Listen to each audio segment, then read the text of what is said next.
안녕하세요. 현대미학 특강 6강을 하도록 하겠습니다. 6강은 기호학, 퍼서, 모리서, 에코의 기호학에 대해서 공부해보도록 하겠습니다. 먼저 김춘수 시의 꽃을 통해서 서실의 구조주의 언어학과 연결해서 공부하도록 하겠습니다. 꽃 김춘수. 내가 그의 이름을 불려주기 전에는 그는 다만 하나의 몸짓에 지나지 않았다. 내가 그의 이름을 불려주었을 때 그는 나에게 와서 꽃이 되었다. 이 시를 서실의 언어 철학을 가지고 이렇게 분석해 보면은 삼라만상 어때요? 미리 정해진 것은 없다. 그죠? 그러니까 그 돌멩이 그러면 우리가 어때요? 돌멩이 이름을 붙이니까 돌멩이 된 거지. 원래 돌멩이라서 돌멩이 이름 붙이는 게 아니에요. 이게 서실의 언어 철학이거든요. 그러니까 우리는 보통 그래 생각하잖아요. 산이 있으니까 저게 산이니까 산 이름 붙이다 생각해요. 그러나 이건 착각이죠. 그전에는 산이란 건 이름이 없어요. 그냥 뭔가가 이제 눈에 이렇게 보이긴 보이겠죠. 원시인들 눈에. 그다가 이제 산에 이름 붙이니까 산이 된 거예요.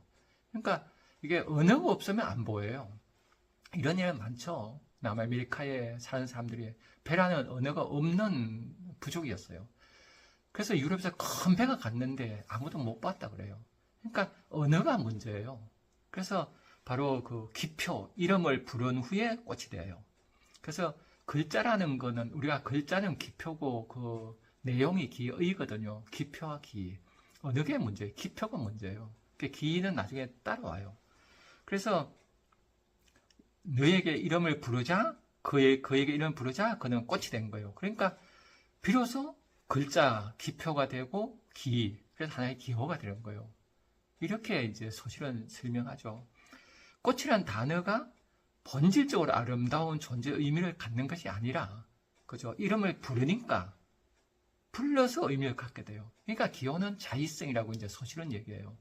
그게 미리 정해진 게 있는 게 아니라 인간이 이름을 부여해서 되는 거예요. 그러니까 그전에는 객관적으로 아름답이 있다고 믿었잖아요. 그렇지 않아요. 아름답다고 하니까 아름다운 거예요.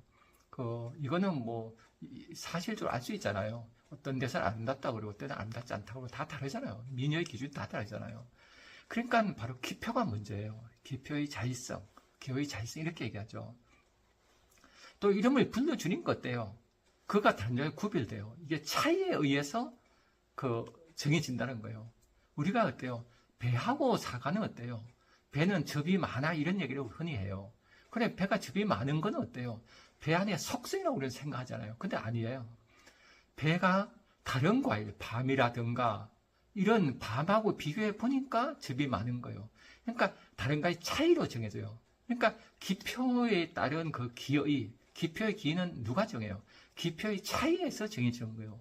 기표의 기가 이렇게 맞는 게 아니에요. 자의성이에요.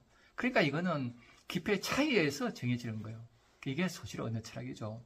그래서 이 공부 잘하는 아이를 예를 들면 되죠. 공부 잘하는 아이 보고 저 아이는 공부 잘해라고 말을 해요. 그럼 아이를 속성이라 생각하죠. 저 아이는 머리 좋아, 공부 잘해. 우리 흔히 그렇게 착각을 해요. 근데 그 아이 공부 잘하는 거는 못한 아이의 차이예요.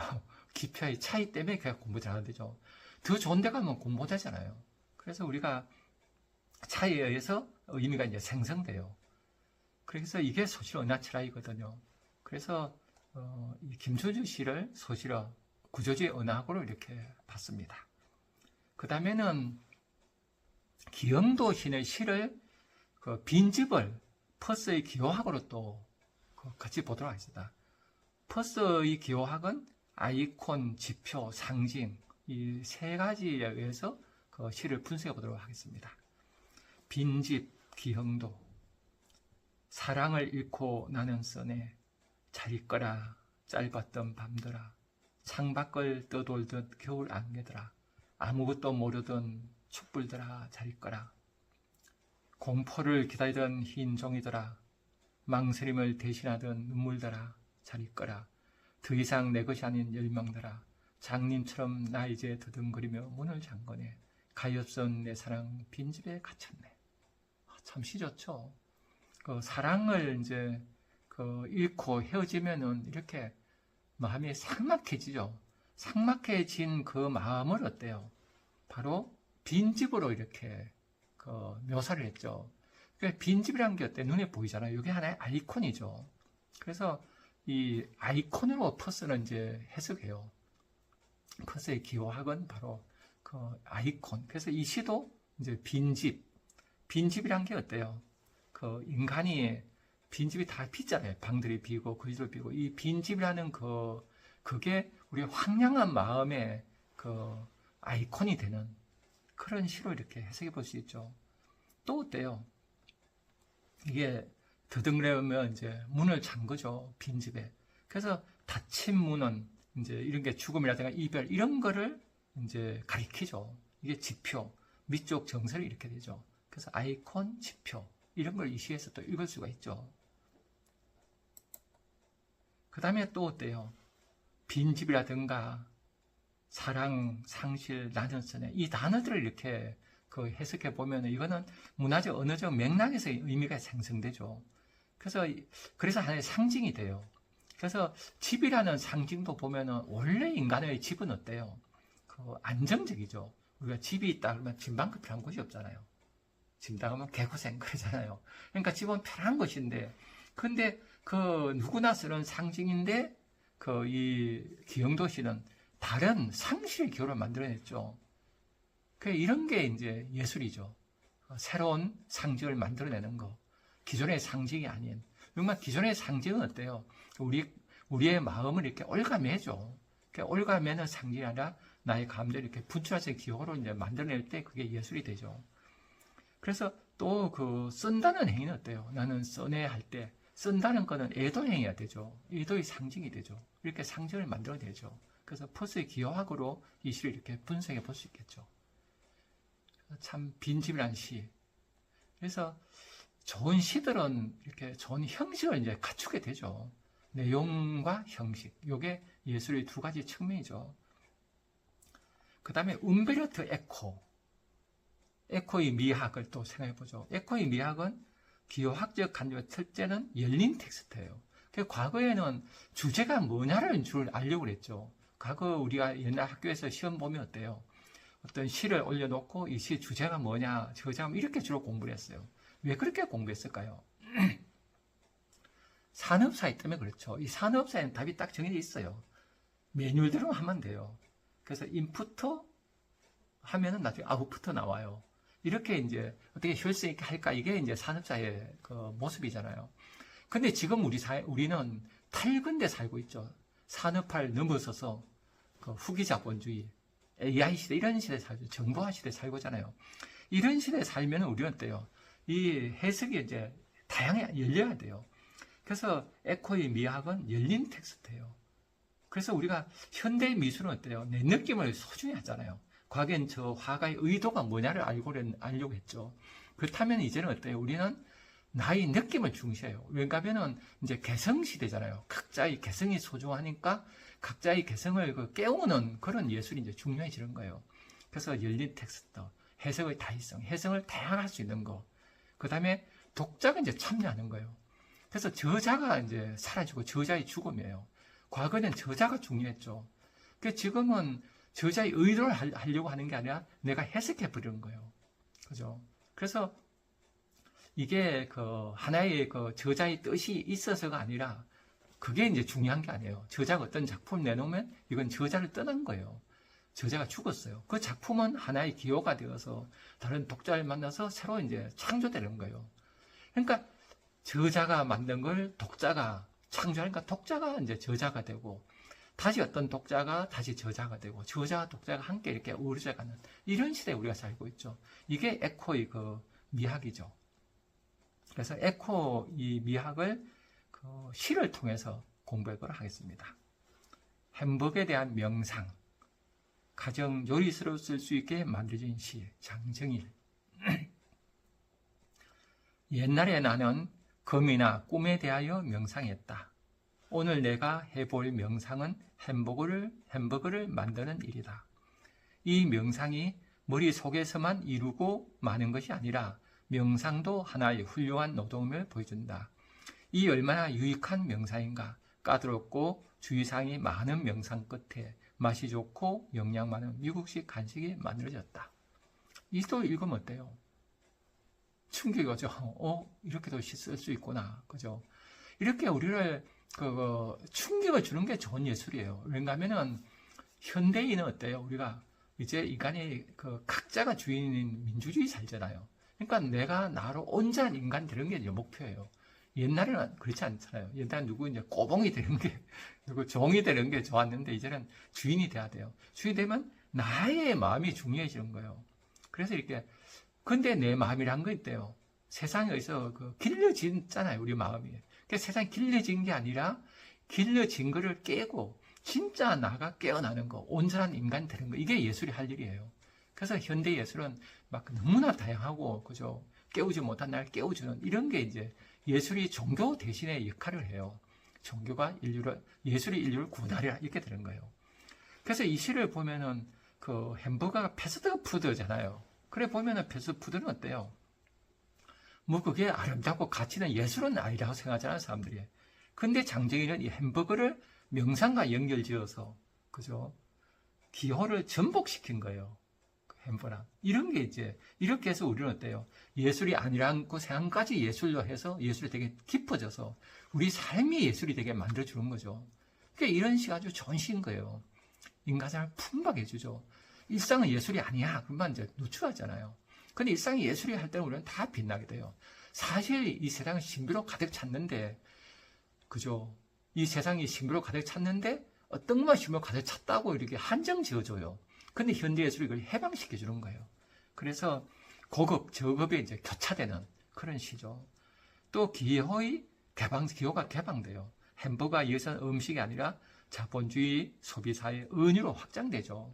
그래서 햄버거 하나를 얘기함으로써 이 자본주의 전체를 얘기해요.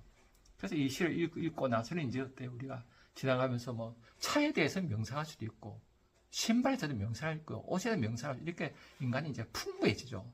이렇게 해서 우리 삶이 확장되는 그런 놀라운 체험을 하는 게 이런 예술이죠. 그 다음에 롤랑 바르트의 미학에 대해서 공부해 봤습니다. 롤랑 바르트는 미학의 특징은 텍스트의 다양성에 이분도 다양한 해석을 하는 게 이제 중요해요. 이제 그 저자의 죽음이죠. 그 독자의 역할을 또 강조해 이분도 저자의 죽음이죠. 근데 이분이 이제 특이한 아주 멋진 그런 해석 방법은 기호의 이데올로기적 성격을 강조해요. 그러니까 롤랑 바르트는 신화는 무조건 믿는 거잖아요. 우리 사이에 신화적 요소가 들어간다는 거예요. 우리는 그냥 맹목적으로 믿을 수 있잖아요. 이게 신화죠. 그냥 믿는 거. 이게 과거의 신화는 이제 그래도 된다 봐요. 평등한 사회. 근데 현대 사회는 그죠? 이 세상을 주름 잡는 세력이 있잖아요. 그 사람들이 기호를 사용해서 우리를 이제 지배할 수 있잖아요. 이렇게 해서 그걸 폭로하는 게 이제 예술이 되죠.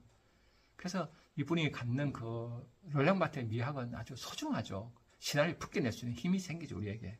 그런 시를 통해서 공부를 하겠습니다. 김수영. 풀이 눕는다. 비를 몰아오는 당풍에 나붙겨 풀은 눕고 드디어 울었다. 날이 흐려서 더 울다가 다시 누웠다. 풀이 눕는다. 바람보다도 더 빨리 눕는다. 바람보다 더 빨리 울고 바람보다 먼저 난다. 날이 흐리고 풀이 눕는다. 발목까지 눕는다. 바람보다 늦게 누워도 바람보다 먼저 일하고 바람보다 늦게 울어도 바람보다 먼저 웃는다. 참 시 좋죠. 전 김수영 시인이 자유를 꿈꿨잖아요. 이 자유라는 게 어때요? 언뜻 보면은 나만 그냥 살 거야 이렇게 될 수 있어요. 근데 이분은 김수영 시인이 한 말은 자유는 사랑이라고 얘기했죠. 그러니까 그래서 이분은 자유를 꿈꾸니까 내 안에 자유가 깨어나서 영혼이 깨어나요. 그래서 사랑이 돼요. 그래서 풀을 보고서 풀이 눕는 걸 보고 풀이라는 풀은 누구겠어요? 보통 사람들이죠. 대중민중이죠. 민중들은 이제 억압하면 억눌려요. 그래 일어나요.